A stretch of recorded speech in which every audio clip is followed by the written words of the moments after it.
I think being realistic is important in life.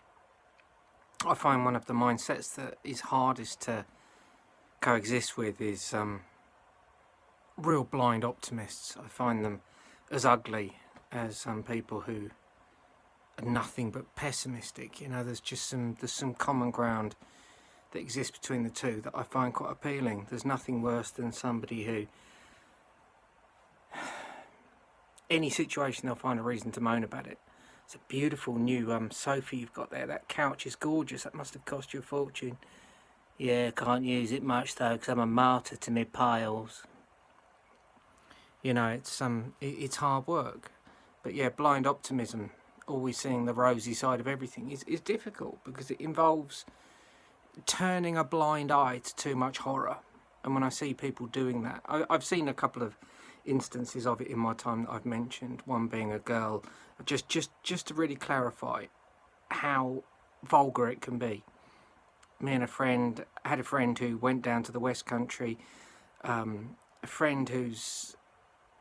third friend who's not a friend anymore, very optimistic, very open, but to the point of just telling out and out lies with regards to covering her backside with how she always wanted the world to be rosy. And she went down to stay with this couple who are commonly known by me and this person. She went and stayed all summer with them. She came back. How was it? It's fantastic. They were wonderful. It was just wonderful to see them. Such beautiful people. They're so healthy and happy.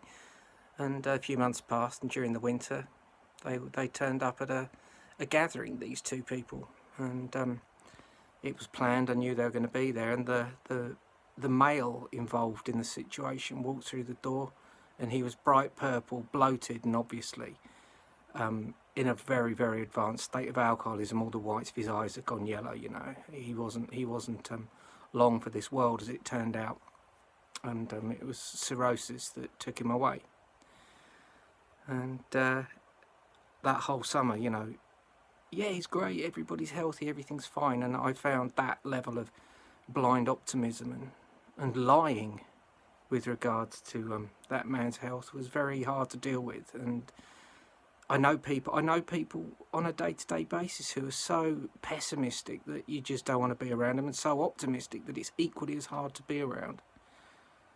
I guess blind pessimism does tend to be sort of based in some kind of factual evidence. You know, there is nothing in the world that is just bad, and there's nothing in the world that is just good.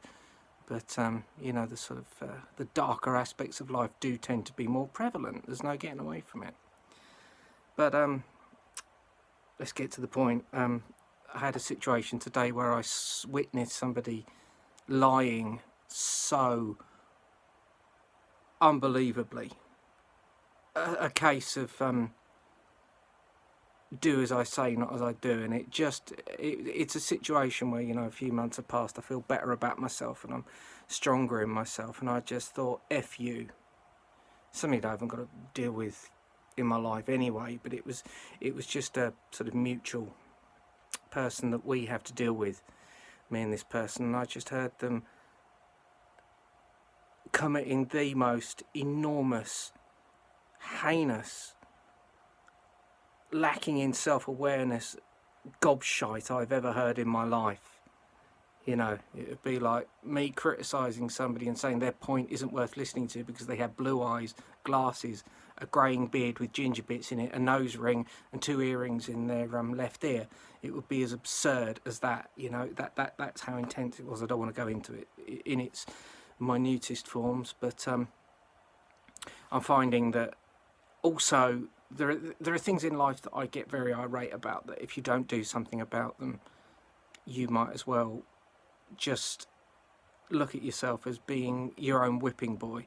I don't get any input and feedback, generally speaking, with this project on YouTube. It's only got worse recently since I've been speaking out about it, and for the time being I'm done with it. You know, it's not the end. You know, I'd never be unrealistic enough to think that the lure won't come back to me, but I'm giving it a break for some considerable time. Anyway, God bless. Take it easy.